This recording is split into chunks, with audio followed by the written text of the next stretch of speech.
Números 13.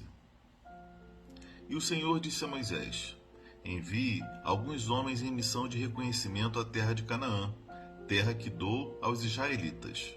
Envie um líder de cada tribo dos seus antepassados. Assim, Moisés os enviou do deserto de Parã, conforme a ordem do Senhor. Todos eles eram chefes dos israelitas.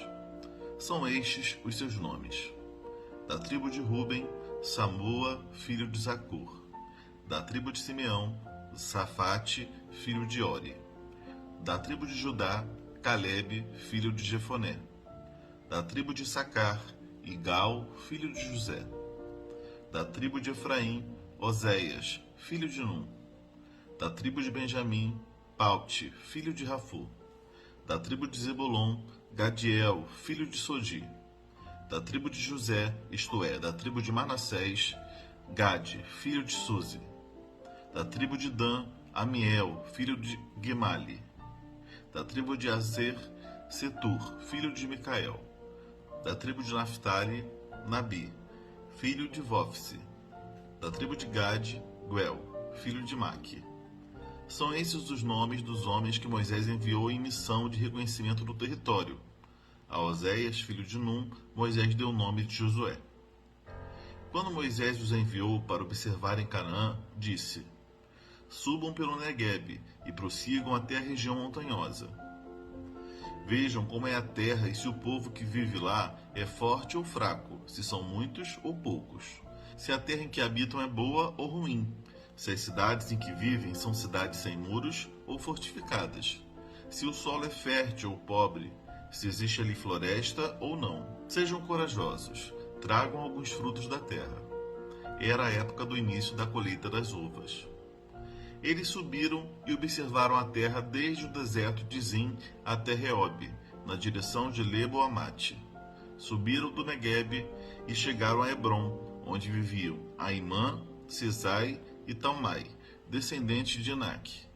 Hebron havia sido construída 7 anos antes de Zoan, no Egito. Quando chegaram ao vale de Escol, cortaram um ramo do qual pendia um único cacho de uvas.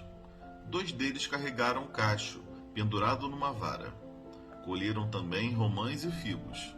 Aquele lugar foi chamado Vale de Escol, por causa do cacho de uvas que os israelitas cortaram ali.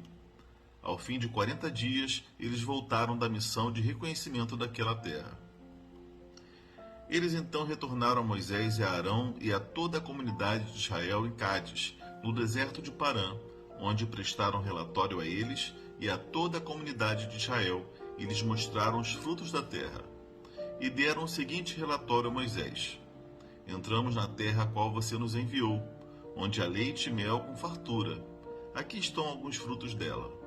Mas o povo que lá vive é poderoso, e as cidades são fortificadas e muito grandes. Também vimos descendentes de Enaque. Os amalequitas vivem no Neguebe, os hititas, os jebuseus e os amorreus vivem na região montanhosa. Os cananeus vivem perto do mar e junto ao Jordão. Então Calebe fez o povo calar-se perante Moisés e disse: subamos e tomemos posse da terra, é certo que venceremos. Mas os homens que tinham ido com ele disseram: não podemos atacar aquele povo, é mais forte do que nós. E espalharam entre os israelitas um relatório negativo acerca daquela terra. Disseram: a terra para a qual fomos em missão de reconhecimento devora os que nela vivem. Todos os que vimos são de grande estatura. Vimos também os gigantes, os descendentes de Enaque, diante de quem parecíamos gafanhotos a nós e a eles. Fala pessoal, tudo bem? Nesse capítulo 13 de Números, nós vemos aquele famoso relato do envio dos 12 espias por Moisés à Terra Prometida, para que pudessem reconhecer, né, a terra para onde eles estavam indo, né, os seus perigos, as suas possibilidades, de que forma eles poderiam conquistar aquela terra, adentrar aquela terra. E é muito importante, né, que quando a gente tem algum objetivo em mente, tem alguma missão de vida, que a gente conheça bem os desafios que estão à frente. Não para que paralisemos diante desses desafios, mas para que possamos nos preparar para encarar esses desafios. E a finalidade era exatamente essa. Por isso Moisés enviou esses representantes de cada tribo para irem à terra. E foi uma missão de 40 dias. Eles chegaram lá, viram que realmente a terra era maravilhosa, era muito frutífera, né? E estava em época de colheita de uvas. Precisaram de 2 homens para carregar um único cacho de uva. Você imagina aí como é que essa terra era abençoada. E eles levaram lá, né, para poder mostrar como é que essa terra era boa.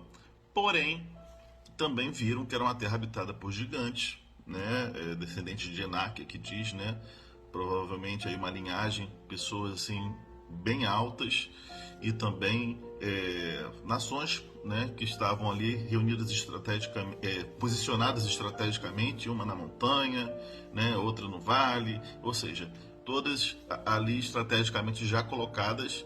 Então realmente era um desafio, Humanamente, a gente se posicionar e entrar numa terra assim não é algo simples. Por mais que eles fossem muitos, ali eles estavam não só como homens valentes, mas eles estavam ali com mulheres, crianças.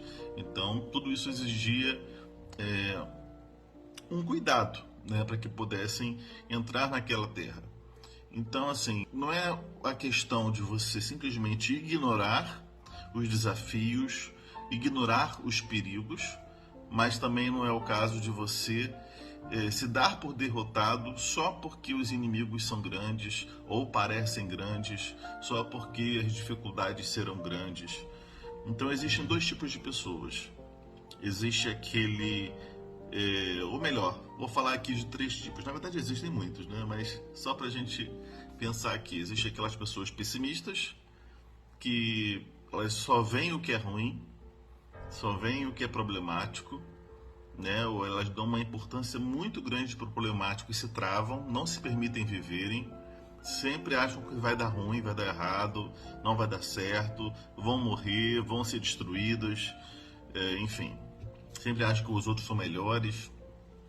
Tem as pessoas, tem o otimista inocente, que é aquele que ignora os perigos e quer ir só na cara e coragem e não se prepara e nem na verdade avalia direito os perigos, ele olha superficialmente, já está animado. Então essa é um otimismo assim inocente. Mas tem aquele otimista realista, né? Um realista otimista é aquele que sabe a situação, não nega os problemas, não nega as dificuldades de uma missão, mas apesar dessas dificuldades, ele vai adiante, ele se prepara, ele se organiza, ele enfrenta. Até porque ele não está enfrentando sozinho, mas ele enfrenta com fé os seus problemas.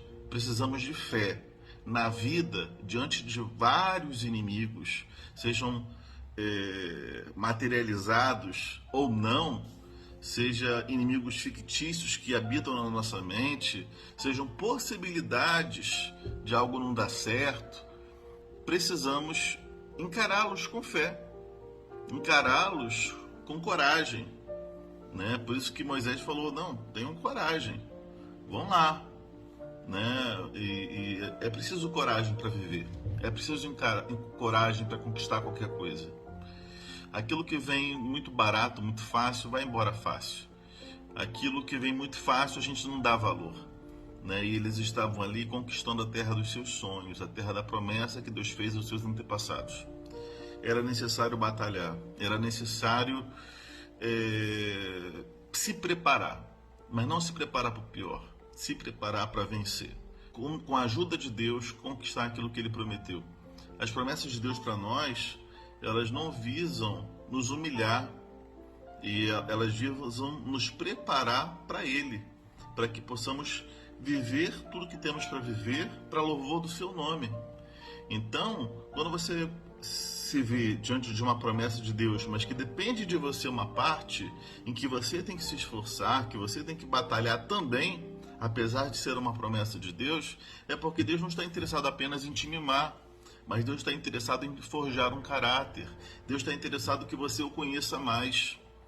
Então aproveite essas oportunidades, esses desafios que se apresentam diante da sua vida, para que você,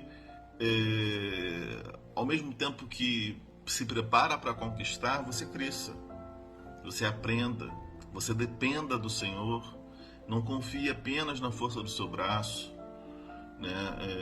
Eu provavelmente ficaria com medo também, assim como os espias, os 10 espias que temeram, né? Aqui o texto vai dar um enfoque a Caleb, né? Como aquele que inicialmente falou assim com fé, mas se a gente ler o próximo capítulo, a gente vai ver que Josué também se posicionou dessa maneira. Porém, os outros 10 espias, os 12, né? Tirando Josué e Caleb, os outros não creram, não confiaram em Deus. Olharam só as circunstâncias. Que você não seja como esses 10 espias que olharam apenas as circunstâncias, as impossibilidades, apenas tiveram um olhar derrotista, pessimista, mas que você possa olhar com fé e possa enfrentar os seus inimigos e conquistar aquilo que é teu, aquilo que Deus quer te dar nessa terra. Tá bom? Deus te abençoe e até a próxima.